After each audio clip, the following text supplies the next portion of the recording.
Hey guys, so today I want to take you along on my mom morning routine with a mom with ADHD. Now, the reason I clarify the ADHD thing is because actually most of what I do in the morning is specifically formatted for my ADHD brain. And I'm gonna walk you through not only what this looks like from the time I wake up to the time that we actually get started with school, but also why I do it this way. This video is not meant to be prescriptive, meaning I don't want you to go out and try to replicate this routine or think that it's a perfect routine. This is a routine that works for me, for my mind, and for my season of life.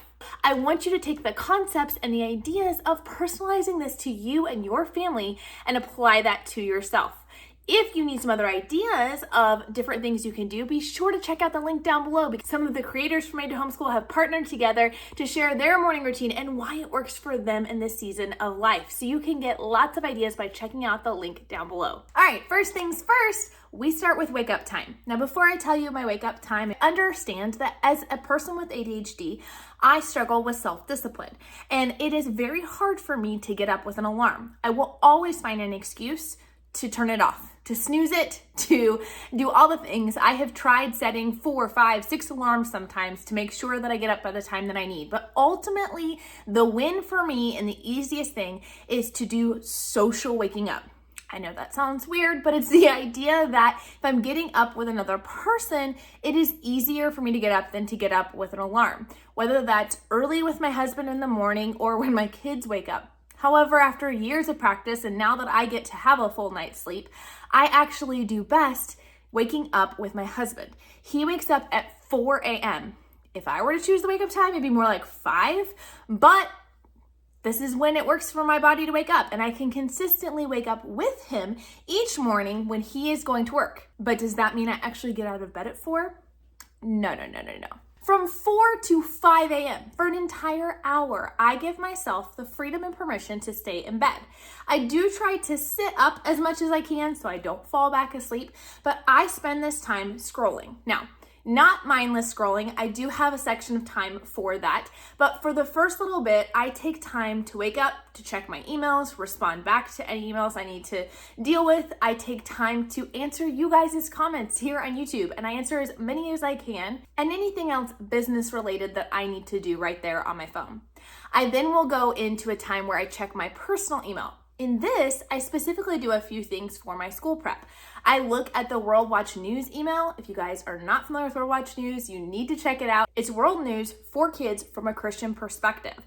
And as part of ADHD Homeschool, they are actually premium partners with there, and you can get exclusive discounts and deals as being a member of ADHD Homeschool. But all that to say, they send an email every single day listing the news stories for the day. They'll also note if there's any news stories that might have a warning that might be a little more intense for sensitive kids or younger kids. So I just try to kind of glance over that email and see what is coming for my kids because I don't always watch it with them side by side. Another important email that comes in that I check every morning is my teaching textbooks email.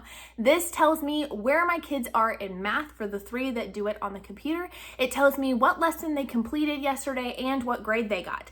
I can then quickly be able to identify and make sure they're doing the work they said they're doing and make sure that they're not struggling. If I see a grade that is a little bit lower, this tells me I need to circle back and have a conversation with them and see if they need help or assistance in a specific area. Then after working on those business emails and my personal email, I then allow myself whatever time is left over to mindlessly scroll Instagram Reels.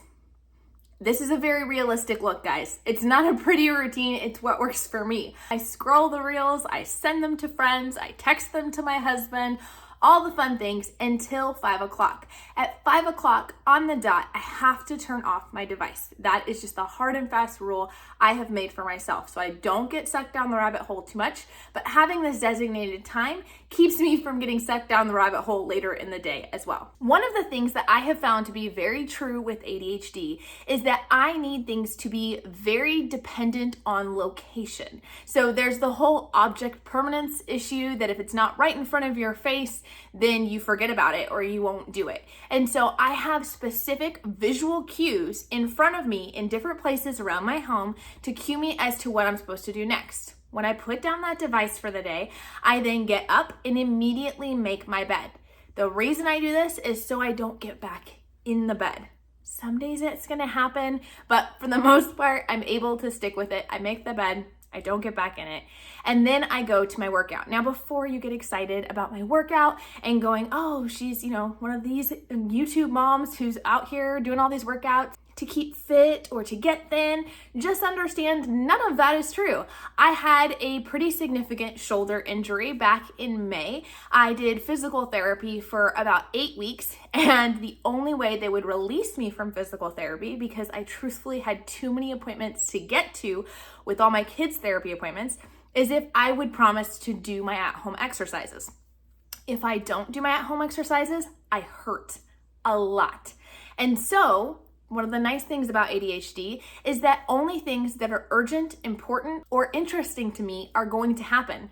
And because I'm in pain when I don't do it, it all of a sudden becomes important. And because it's important, I actually get it done. So I do about 20 minutes of different physical exercises to strengthen my core and my shoulders so that I don't live in a ton of pain. As many people with ADHD struggle with taking care of self-hygiene. It's just harder. It takes more executive functioning skills, and it's really like the bottom of the barrel for many people. Because of this, because I do my workout right beforehand, I am now sweaty and feel the desire to have a shower. It all of a sudden makes it important and it makes it interesting to me. Whereas if I were just to try and take a shower at some point in the day, at night, or in the middle of the day, it would never be important to me. So I take a shower, I get dressed, no fancy makeup routine, no face wash routine, just other than showering. My shower literally takes 5 minutes because I could care less. I get in, I wash my hair, and I get out. During my workout and during this whole morning routine, I like to listen to an audiobook. I struggle setting aside time to get to all the reading that I'd like to do. So I usually pick an audiobook and listen during my workout time and listen during my time of getting dressed after my shower and things like that.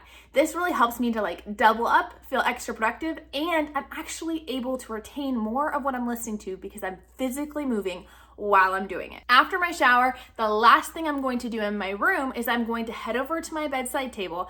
I'm going to take my medicine for the day, and I'm going to just do a quick tidy up if there's anything that I need to put away on my bedside table. I leave things in my room all the time. You'll notice in this B-roll footage, there's been a vacuum cleaner sitting in the middle of the floor that I could have picked up. But typically I don't do that because it's not interesting, important, or urgent to me in that moment. I'll get to it later when I get tired of tripping over it, and I'll put it away then, or when someone else needs it, they'll come take it out of my room. I then move downstairs, and this is when I'm going to fill up my water bottle because, again, I struggle with that self-care aspect. I struggle with taking care of my body. I just forget because my mind is constantly bouncing around. So before I do anything else, I immediately go and fill up my water bottle that I can drink on all day long. I then sit down and do my devotions time and spend time with the Lord. This is really good and really important for me to do. At this point, it is usually sometime between 6 and 6:30, and my kids will start kind of waking up anytime between 6 and 7 o'clock. Two of my kiddos get up and do some workouts or exercises. They have a lot more self-discipline than I do. They like to get up, get a jump start on their school, but they just kind of get up and want to do their own thing because these are my older ones and they've kind of got a plan and an agenda. So I'm still kind of on my own. At this point, either from 6 to 7 or from 6:30 to 7, I am going to spend time working on my task for the day. So Monday through Friday, I assign a task for each day that I'm going to work on for anywhere from 30 minutes to an hour till 7 o'clock, and then I'm going to stop. On Mondays and Fridays, this is meetings for ADHD Homeschool. I am kind of working with the different contributors, and I help send emails and talk to them and coordinate different things. So I have meetings on Mondays and Fridays for that. On Wednesdays is my co-op day, which is this particular day that I was filming, and I will do prep for co-op, which is always on Fridays. This allows me time that as I'm looking over material and I'm like, oh, I need this supply, or oh, I need to prep this specific craft, then I have time to go ahead and do that, and I'm not waiting until the last second. On Tuesdays and Thursdays, those are my editing days. So I will spend a little bit of time on Tuesdays editing a vlog for our other channel, Adventures of Life in the Mundane, and then on Thursdays, I edit videos for this channel. At 7 o'clock, my kids wake up with a smile on their face and are happy and ready to start the day. Or the alarm goes off multiple times. Very few of them get up and I have to drag everybody out of bed. That is typically more my reality, but it's okay. We get up, they get going. They're all old enough. They make their own breakfast. I used to make breakfast, but now everybody has different tastes, and some like a heavier breakfast and some like a lighter breakfast, and some wake up at 6 and some wake up at 6:30 and some wake up at 7. So they're kind of on their own. They make their own breakfast. The older kids help the 2 younger ones, and they start their morning chores. While they are doing that, I then transition to my morning chore, which is my school area. I take that time to prep that area. I take the time to make a visual schedule, or to adjust, I should say, the visual schedule for my daughter with special needs. This is a schedule I'm actually offering as a free printable in Made to Homeschool next month. So all the members of Made to Homeschool will get that printable completely free. But I've set up this visual schedule and I make it a little different each day that kind of lays out what order we're going to do her subjects, and are there any special things? Are we going to have a doctor's appointment? Are we going to go to the library? Is there something like that? I'll put that on that board so she has an idea of what is coming for the day. It helps reduce her anxiety and helps make her more productive.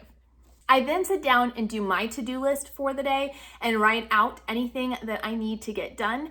And during this time, I will typically kind of try as hard as I can to think about dinner. So is there chicken that needs to be put in the fridge? Is there something I can do to prep or make things easier, or throw something in the crock pot? If I don't think about dinner during this morning time, almost always the evening time is very chaotic, and that totally happens.